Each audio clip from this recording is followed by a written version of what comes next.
6단계 강의 마지막 시간입니다. 하나님께서 우리의 이러한 모든 성격상 약점을 제거해 주시도록 우리는 준비를 완전히 했다. 미국의 심리학자 에브라함 매슬로우는 인간은 본능에 의해 움직이는 일반 동물과는 같은 존재일 수가 없기 때문에 모든 사람들에게는 자신이 지속적인 발전의 동기를 부여할 수 있는 욕구가 단계별로 형성되어 있다고 말했습니다. 제가 이 아티클을 읽으면서 맨 처음 제 머릿속에 떠오른 생각은 오래전에 읽은 중독과 뇌에 관한 연구 결과였습니다.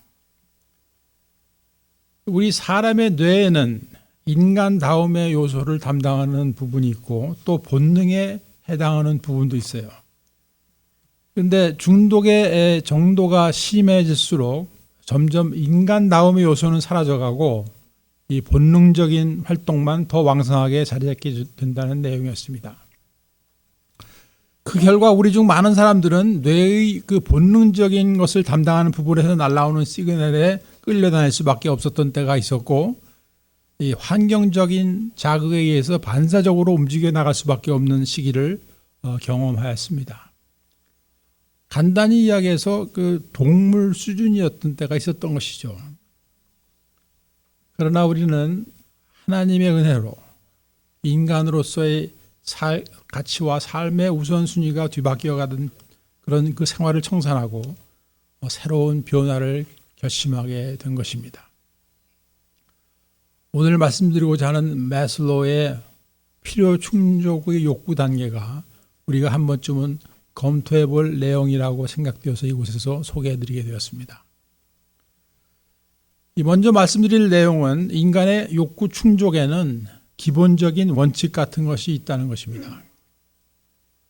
첫째로 인간의 욕구에는 가장 기초적인 것부터 고차원적인 수준의 욕구가 있다는 것이고, 두 번째로는 욕구는 낮은 수준에서부터 채워져 가는 순서를 밟는다는 것입니다.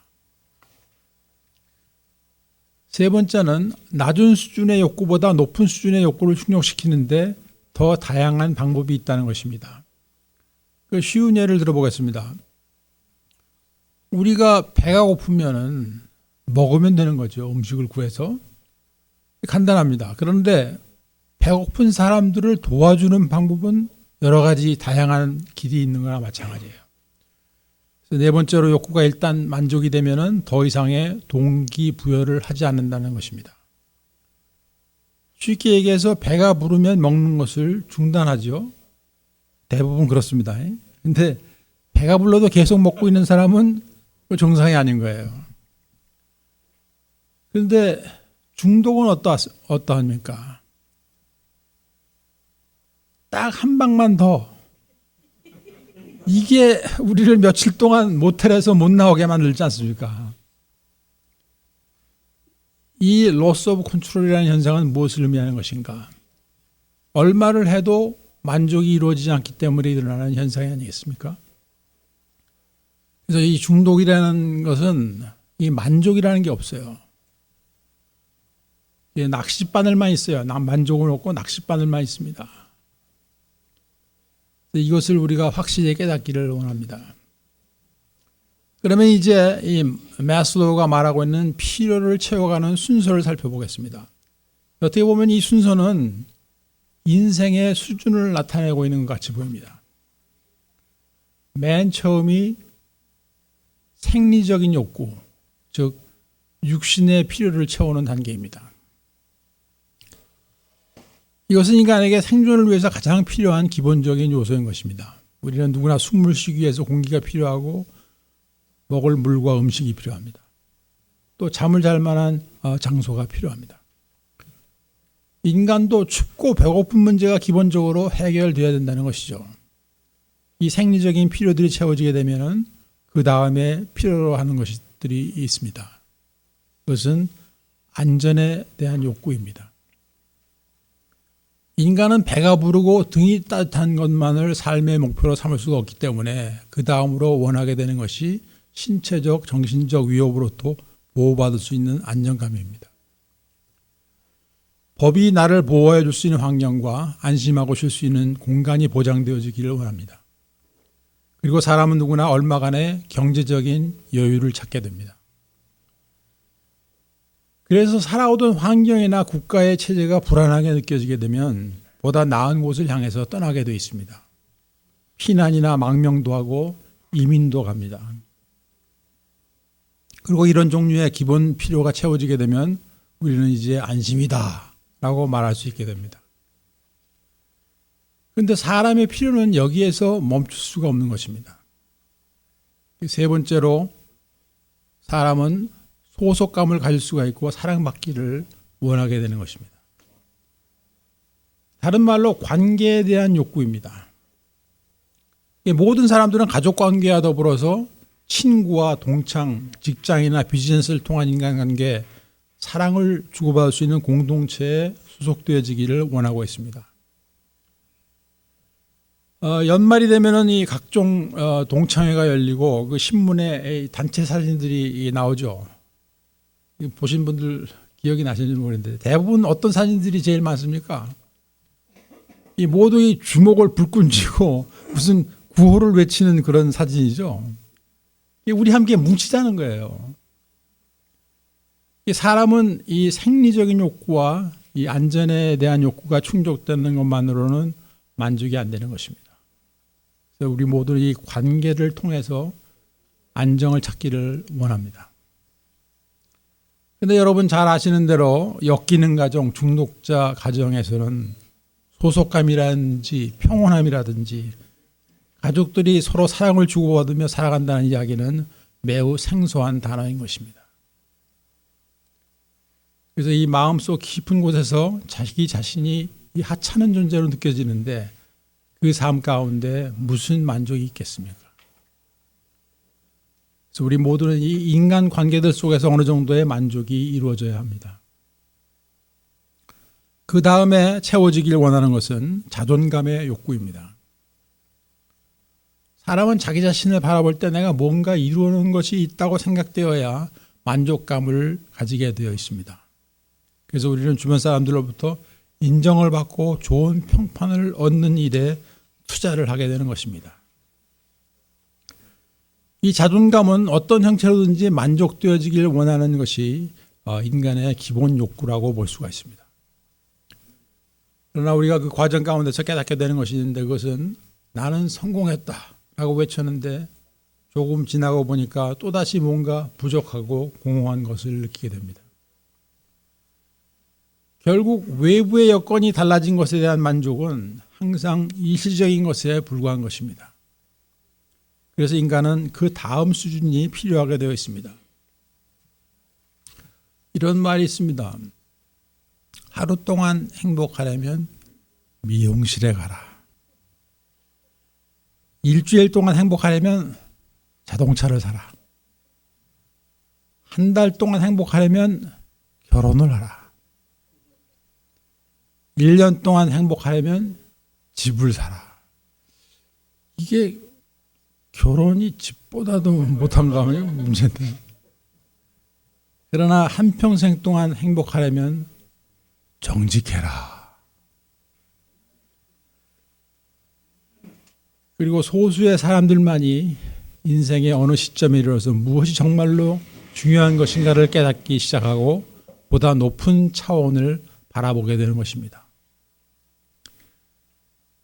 여러분 그것이 자아 실현, self-actualization의 과정을 느끼게 되는 것입니다.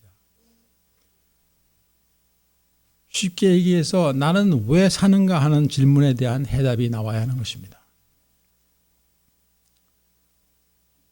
그 질문의 해답을 가지고 계신 분 혹시 계세요? 나는 왜 사는가? 그것은 나의 욕구를 채우는 수준이 외면 세계의 시장으로 끝나는 것이 아니라 내면으로부터 우러나오는 만족을 얻는 관계로 업그레이드되는 과정입니다. 그것은 자신의 실체를 발견하고 개발하고 발전함으로써 성숙이 이루어지는 단계입니다. 그리고 봉사하며 남을 섬길 수 있는 사람이 되어 삶의 그 진정한 만족을 느끼면서 살아가게 되는 것입니다. 그리고 자신 안에 숨어있던 잠재력이 활성화되는 것을 경험하는 것입니다.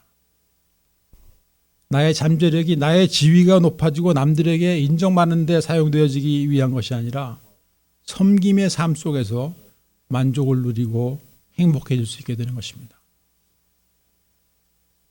이제 자신의 삶의 진정한 목적을 깨닫게 된 것입니다. 그런데 어느 학자가 발표한 그 통계에 의하면은 전 인구의 2%만이 이 자아 실현을 경험하며 살고 있다고 합니다. 2%. 생각보다 너무나 작은 숫자인 것 같습니다. 그러니까 결국 우리가 알고 있다는 것과 그것을 실천하면서 살 수 있다는 것은 완전히 다른 이야기인 것입니다. 그런데 이것을 이룬 사람들이라고 인정되고 있는 사람들 가운데는 에이브라함 링컨이나 토마스 제퍼슨, 알버트 아인슈타인 같은 사람들이 있어요. 그런데 그들도 결코 완벽한 사람은 아니었습니다. 이들도 보통 사람들 같이 삶 속에서 고통도 있었습니다. 죄책감이나 두려움도 있었습니다. 그러나 이분들이 그러한 그 필링들은 사실에 근거를 둔 거였어요. 이 죄책감이나 고통이라든지 이런 것. 무슨 말인가? 자신이 잘못한 것이 있으면 당연히 죄책감을 느껴야 하는 거죠. 그래야 회개도 하고 사과도 하고 보상도 하게 되는 것입니다. 그리고 무슨 큰 일을 앞두고 두려움이 생기는 것은 지극히 정상인 것입니다. 그러나 이 자아 실현을 경험하면서 사는 사람들이 다른 점은 이들은 삶은 소유하는 것만으로서 의미가 있는 것이 아니라 나누는 것으로서 기쁨이 있음을 알게 된 사람들입니다. 윈스턴 처칠은 이와 같은 말을 남겼습니다. We make a living by what we get, but we make a life by what we give. 그러면 이와 같은 성숙의 과정을 이루어 나가려면 먼저 필요한 조건이 어떤 것일까요? 그것은 첫째로 원함이 있어야 합니다. 중독자가 끊기를 원하는 소원이 회복의 첫 번째 조건인 것과 마찬가지입니다. 성숙하려면 먼저 자신의 실체를 알아보려는 원함이 있어야 합니다. 즉 내가 현재 어느 정도의 수준인가를 처절하게 깨달아야 하는 것이죠. 그 다음에는 배우고 고치고 성장해 나가기를 원하게 되는 겸손입니다. 둘째로 우리의 잠재력을 찾아내고 개발하고 사용하려는 용의를 가져야 합니다. 이것은 모험과도 같은 일입니다. 이것을 두려움이 막고 있다는 것을 저도 종종 경험합니다. 사람들은 일생 동안 자신의 총 잠재력의 5% 미만을 사용하고 있다고 합니다. 자기의 포텐셜의 5% 미만밖에 사용을 못한다는 겁니다. 그러면 중독자는 얼마나 사용하고 있을까요? 0.1%? 이것이 우리가 회복해야 할 또 하나의 이유인 것입니다. 이 잠재력은 말하자면 보물창고나 마찬가지예요. 근데 이것을 꺼내서 사용하기는커녕 문도 열어보지 못하고 폐기 처분하고 있다면 참으로 안타까운 일인 것입니다. 세 번째로 우리의 삶 속에서 추구하는 것들의 내용이 바뀌어야 합니다. 그것은 정직함, 진실함, 선함, 아름다움 같은 것을 추구하게 되는 것입니다. 또 자신의 삶 속에서 감출 것이 없어지는 삶을 추구하는 것입니다. 감출 것이 없어요. 얼마나 프리한지 몰라요. 나의 삶이 활기차고 윤택해지기를 추구할 뿐만 아니라 질서 있고 균형 잡힌 삶이 되어지기를 원하는 것입니다. 자립되어 있고 개성이 있는 삶이지만 무리가 없는 삶을 추구합니다. 그리고 이 모든 것 위에 주변 사람들과의 일치와 화합을 추구합니다. 이것이 성숙해지길 원하는 사람들의 모습인 것입니다. 그런데 여러분, 생리적인 이슈가 해결되지 않은 사람이 안전에 신경을 쓸 겨를이 없습니다. 이 중독은 생리적인 이슈가 지속적으로 해결이 안 되고 있는 상태라고 볼 수가 있습니다. 공기, 물, 음식, 잠과 같은 그 것이 모든 사람에게 절대적으로 필요한 것들 이외에 우리에게는 중독이 포함되어 있어요. 우리 잠, 음식, 물 이거 다 필요하잖아요. 절대적으로 필요한 거죠. 근데 우리 중독자에게는 그거 위에 중독이 또 포함되어 있다는 거예요.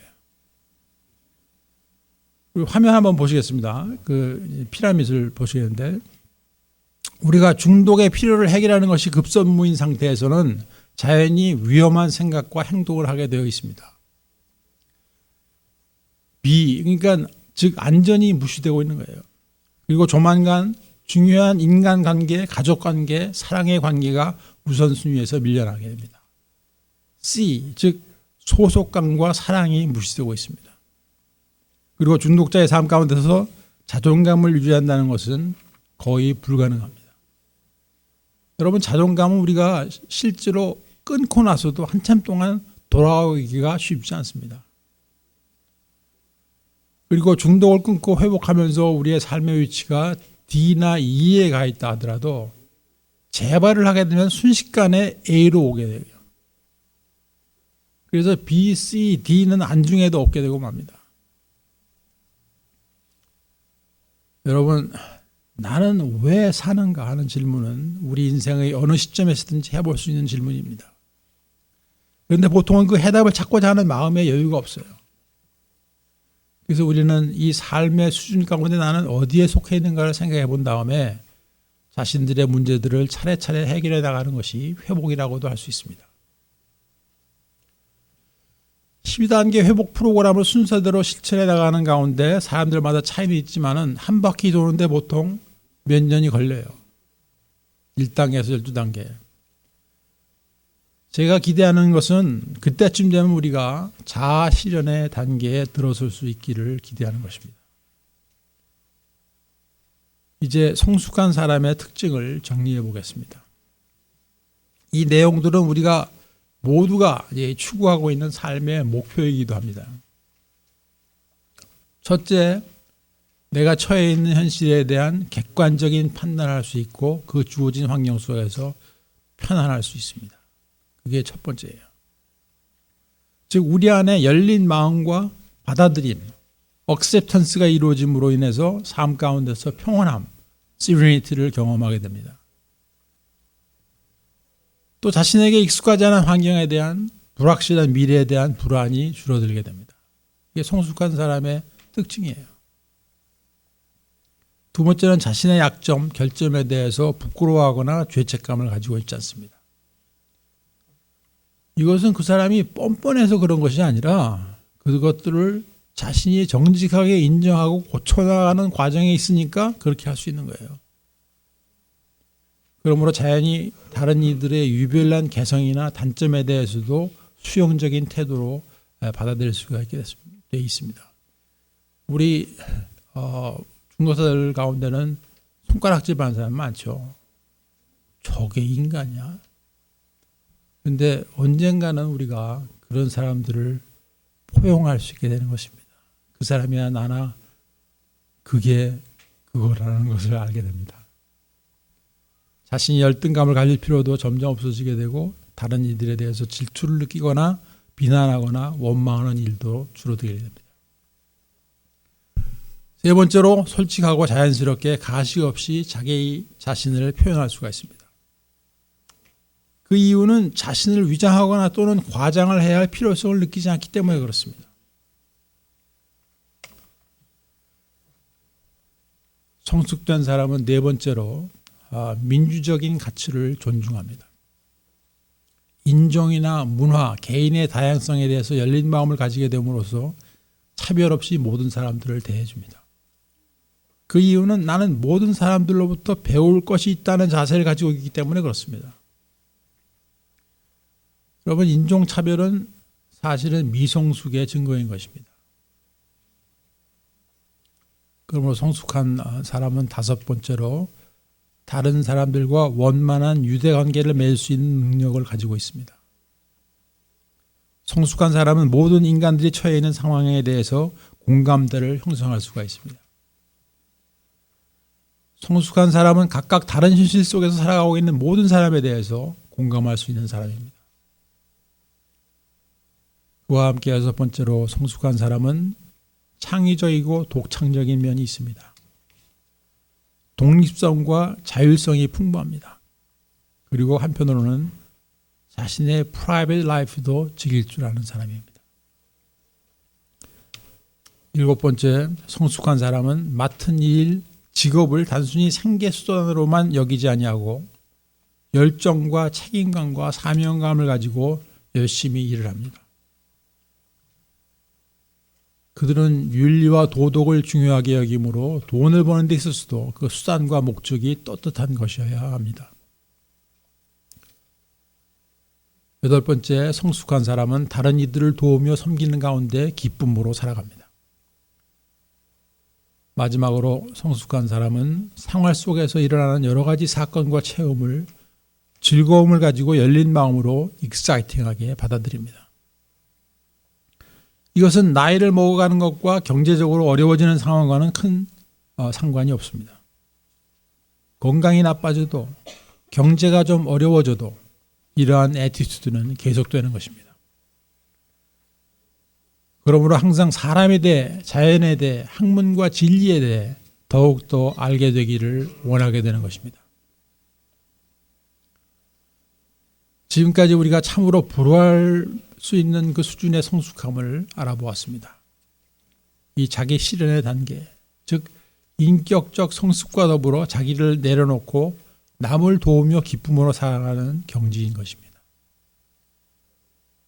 그리고 우리 모든 인간들에게는 이 모든 것 위에 영적인 필요가 채워져야 된다고 믿습니다. 이 필요는 앞서 말씀드린 필요를 채워가는 순서 5가지 중에서 어느 단계에서든지 일어날 수 있다고 저는 생각하고 있습니다. 이 영적인 갈망은 우리는 어디서 와서 어디로 가고 있는가 하는 의문으로부터 시작될 수가 있습니다. 진리와 완전함에 대한 목마름이 그 시작이 될 수가 있습니다. 또 중독과 같이 내가 감당할 수 없는 문제와 고통이 우리로 하여금 하나님께로 가까이 가고자 하는 열망을 줄 수가 있습니다. 저는 그렇게 해서 하나님을 만난 사람입니다. 중독 때문에. 여러분, 물론 크리스찬 라이프는 쉬운 것이 아닙니다. 그리고 우리가 크리스찬으로 살아가면서 우리들의 삶 속에서 가지고 있는 모든 옵션들을 다 선택할 수 있는 것도 아닙니다. 그러나 우리는 성숙된 인격을 가진 한 인간으로서 단순히 편안하고 재미있게 살아가기는 그런 수준에서 머무르지 아니하고 우리는 인생의 시작과 끝을 알고 있기 때문에 감사함과 소망 가운데 살아가며 이 땅에서의 미션을 이뤄나가는 하나님의 자녀로서 십자가의 군병들로서 살아가는 축복이 기다리고 있는 것입니다.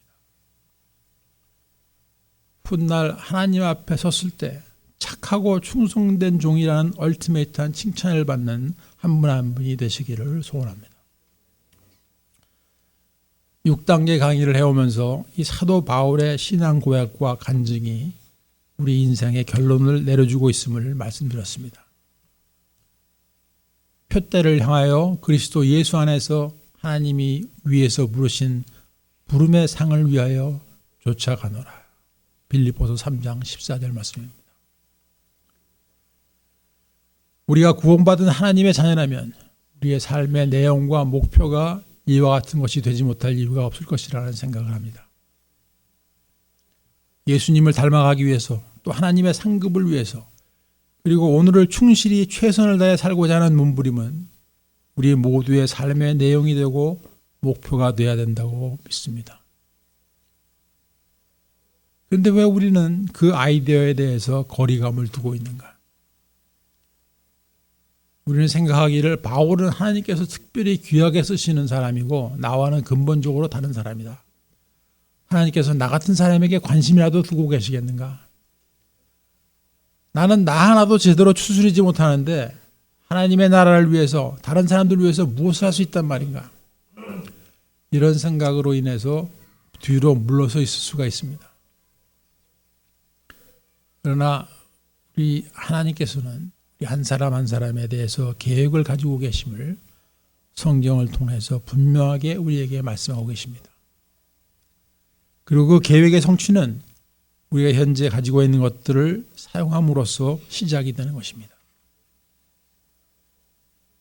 지금은 그것이 비록 미약하게 보인다 하더라도 나중에는 창대하게 될 것이라는 믿음으로 시작하는 것입니다. 그래서 그 시작은 here and now입니다. 우리는 이 시간 하나님의 나라의 원리와 법칙을 알아보면서 우리의 잘못된 선입관을 버릴 수 있게 되기를 원합니다. 누가복음 13장 18절 19절 말씀입니다. 그러므로 가라사대 하나님의 나라가 무엇과 같을꼬 내가 무엇으로 비할꼬 마치 사람이 자기 채전에 갖다 심은 겨자씨 하나 같으니 자라 나무가 되어 공중의 새들이 그 가지에 깃들였느니라. 우리 예수님께서 선택하신 비유의 말씀입니다. 겨자씨는 씨 중에서도 가장 작은 씨에 속하지만 그 씨에서 싹이 나고 자라서 큰 나무가 되면 그 속에 많은 새들을 품을 수가 있는 것입니다. 예수님께서는 우리 한 사람 한 사람을 통해서 앞으로 많은 새들을 품을 수 있는 큰 나무를 보고 계십니다. 또 이 길갈 모임은 지금은 미약하게 보일지라도 장차 큰 나무가 되어 많은 중독자들과 가족들을 품게 될 것이라고 믿습니다. 그렇게 되기 위해서는 우리 한 사람 한 사람이 먼저 변화를 받아야 되겠습니다. 저는 제왕절개 수술 마취를 하면서 아이들이 그 태어나는 순간들을 수도 없이 지켜보았습니다.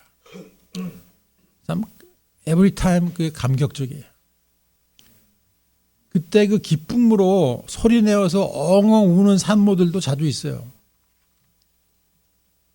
우리 모두는 그 언젠가 그 첫 울음을 울며 이 세상에서 태어났습니다. 그리고 많은 세월이 흘렀어요. 그런데 나는 지금 어떤 나무가 되어 있습니까? 우리는 삶을 마치기 전에 이 세상에 우리 주님의 흔적을 남기기를 원합니다. 놀라운 잠재력을 가진 그 작은 씨앗은 우리의 심령 가운데 이미 심겨져 있음을 믿으시기 바랍니다. 이제 그 믿음이 행동으로 옮겨지기를 우리 주님께서는 기다리고 계십니다. 우리는 우리 삶 속에서 우리의 심령 속에서 하나님의 나라가 이루어지기 위해 신앙생활도 하고 회복생활도 하고 있다고 믿습니다. 우리 회복생활은 중독을 끊음으로써 시작이 되고 신앙생활은 구원을 받음으로써 시작이 됩니다. 구원은 하나님과 나와의 관계가 정식으로 시작되는 순간이며 그 이후의 삶은 신령과 진정으로 드려지는 예배와 영적인 성숙과 이웃을 사랑하고 섬기는 삶으로 이어지게 되는 것입니다. 그러므로 우리는 적당한 수준까지만 변함으로 말미암아 그 이상의 베네핏을 누리지 못하는 안타까운 일이 없기를 소원합니다. 홈레스 생활도 면했고 도둑질도 더 이상 안 해도 되고 더 이상 제일도 안 가게 되었고 잡도 생겼고 집안도 웬만큼 조용해졌다 하는 정도로 목적을 이루었다고 생각하지 마시길 바랍니다. 우리가 가야만 하는 길이 있습니다. 그 길은 회복의 길이며 계속 발전해 나가는 영적인 여행길입니다. 우리가 중독자 생활을 할 때는 가족조차도 제대로 사랑할 수 없었던 사람입니다. 적어도 저는 그랬어요. 그런데 우리 하나님께서는 그 원수 되시는 우리를 사랑하셨습니다. 그래서 예수님께서 십자가에서 피 흘려 죽으심으로 우리에게 구원을 허락하신 것입니다. 이보다도 더 큰 사랑은 없는 것입니다. 그리고 우리 주님은 아버지께서 온전하신 것 같이 너희도 온전하라 말씀하십니다. 예수님께서 보여주시고 가르쳐주신 그 말씀에 우리의 시선을 고정하고 계속 전진하기를 원합니다. 인간에게 중요한 것은 이 세상에서 몇 년을 살았느냐가 아니고 이 세상에 살고 있는 동안 얼마나 가치 있는 일을 하느냐입니다. 우리가 살아야 될 가치 있는 삶의 첫째는 무엇일까? 예수님을 믿고 구원받는 삶입니다. 둘째로 그 예수님을 전하는 삶입니다. 셋째로 우리가 중독자라면 그 중독으로부터 완전히 떠나는 삶이 되는 것입니다. 그리고 네 번째로 아직도 고통 가운데 있는 중독자들에게 그 회복을 전하는 삶입니다. 그리고 가장 중요한 거 마지막으로 우리가 예수님을 닮아가는 삶을 살아가는 것입니다.